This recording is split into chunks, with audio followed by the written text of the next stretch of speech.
দেখেন বন্ধুরা, কত সুন্দর দেখতে হয়েছে, কালারটা কত সুন্দর আর ঘ্রাণও কত সুন্দর বেরোচ্ছে। তা আপনারা একবার মাখায় না খালি বুঝবেন না।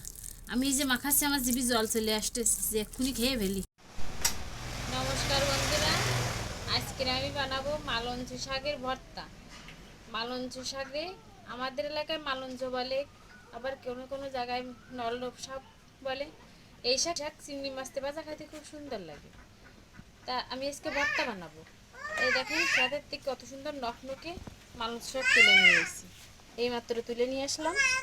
এখন আমি এই শাকটায় ভর্তা বানাবো। আমি এবারে প্রথমে এইগুলোরে গেরেতে দিয়ে নিয়ে আসবো।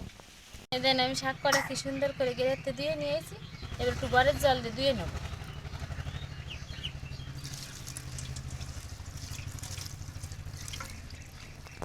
আমার শাক কটা ধোয়া হয়ে গেছে, এবার চুলোটা ধরাইয়ে শাক কটা আমরাই নেবো। এই যে আমার চুলোটা ধরানো হয়ে গেছে, এবার আমি কড়াই গরম হয়ে গেছে, কড়াইতে তেল দিয়ে দেবো। অল্প করে তেল দিছি, এরূপ দিয়ে আমি শাকটা আমরাই নেব। কড়াইটা গরম হয়ে গেছে, আমি প্রথমে রসুনের কোয়া কটা দিয়ে দেবো। এর আমি অল্প একটু পেঁয়াজ দিয়ে দেবো। এর আমি কটা জাল দিয়ে দেবো।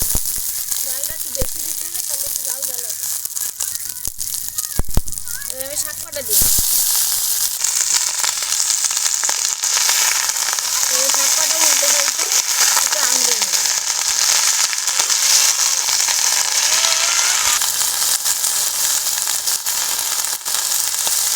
এবার দিয়ে দেবো পরিমাণ মতো একটু হলুদ। হলুদটা কাঁচা দিলেই গন্ধ লাগবে, তাই আমি শাকের সাথে দিয়ে একটু আমড়ে নেবো। কাঁচা কাঁচা গন্ধটা সেটা থাকছে না।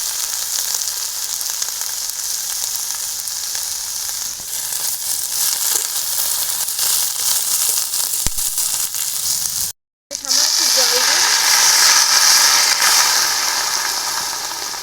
একটু জল দিয়ে ঢাকনাতে ডেকে দেবো, যে শাকটা একটু ভালো করে আমড়ে যায়। এবার আমি ঢাকনাটা খুলে দেখো শাকগুলো কতটা সিদ্ধ হয়েছে। এবার আমার শাকগুলো সিদ্ধ হয়ে গেছে, এবার আমি হালকা একটু টানাই নামাই নেব।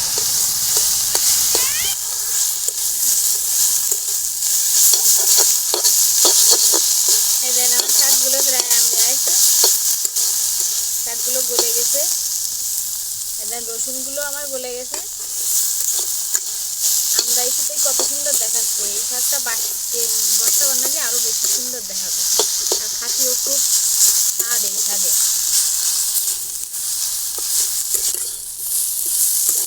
এদের আমার শাকটা আমড়ে একেবারে অল্প একটু হয়ে গেছে।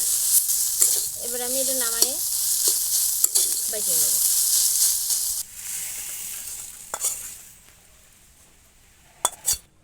এই দেখেন আমি একটা পাত্রে নামাই নিয়েছি, শাকটা অল্প একটু হয়ে গেছে আমড়ে যে। এবার আমি একটা শিলপাটায় এই শাকগুলো বেটে নেব। এবার আমি শাকগুলো অল্প অল্প করে শিলপাটায় নিয়ে বেটে নেব, একসাথে বেশি নিলে বাটা যাবে না।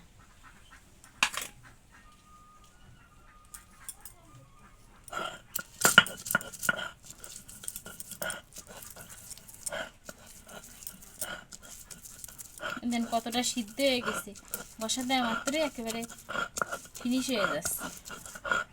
মানে শাকটা ভালোভাবে সিদ্ধ হয়ে গেছে।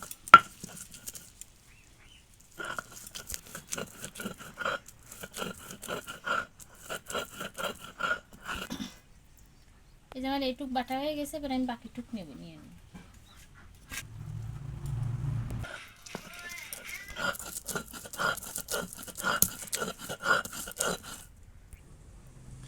এই দেখেন আমার সব শাকটুক বাটা হয়ে গেছে।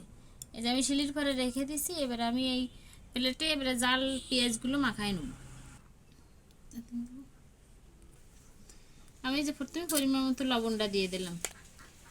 আমি দুটো শুকনো জাল বাজা নিছি, আর দুটো কাঁচা জাল নিছি, আর কাঁচা জাল তো এমনি শাকের সাথে আমরাই নিছি। আমি এবারে এইগুলো লবণের সাথে ভালো করে মাখাই নেব।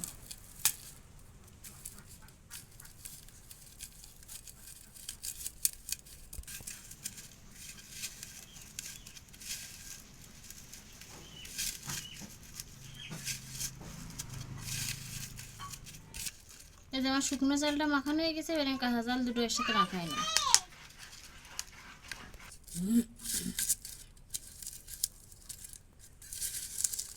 এই যে আমার শুকনো জাল আর কাঁচা জাল মাখানো হয়ে গেছে, এবার আমি সরষের তেলটা দিয়ে দেবো।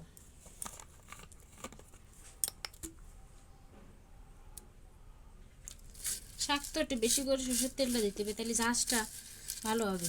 সরষের তেলে একটু ঝাঁঝ ঝাঁঝ না হলে ভর্তাটা ভালো লাগে না। তো আমার এইবারে এই সবগুলো মাখানো হয়ে গেছে, এবার আমি শাক বাটাটা দিয়ে দেবো।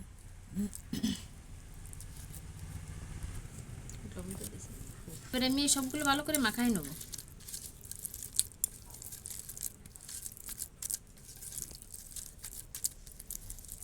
দেখেন বন্ধুরা, কত সুন্দর দেখতে হয়েছে, কালারটা কত সুন্দর, আর ঘ্রাণও কত সুন্দর বেরোচ্ছে, তা আপনারা একবার মাখায় না খালি বুঝবেন না।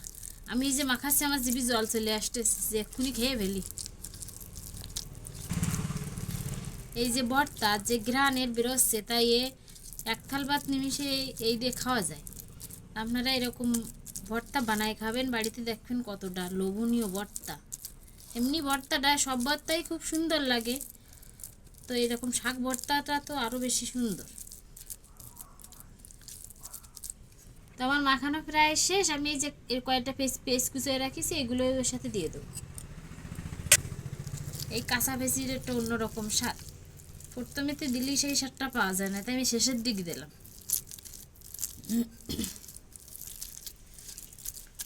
ওর সঙ্গে পেঁয়াজ রসুন তো ভাজি করে দিছি, তাই শেষে একটু কাঁচা পেঁয়াজ দিয়ে দিলাম, তাহলে ভর্তাটার টেস্ট আরও বেড়ে যাবে।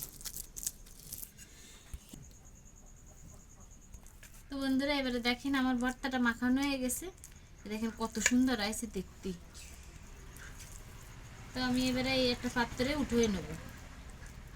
বন্ধুরা, আমার এই ভিডিওটা যদি আপনাদের ভালো লেগে থাকে, অবশ্যই লাইক কমেন্ট শেয়ার, অবশ্যই সাবস্ক্রাইবটা করবেন। সবাই পাশে থাকবেন। সবাইকে ধন্যবাদ।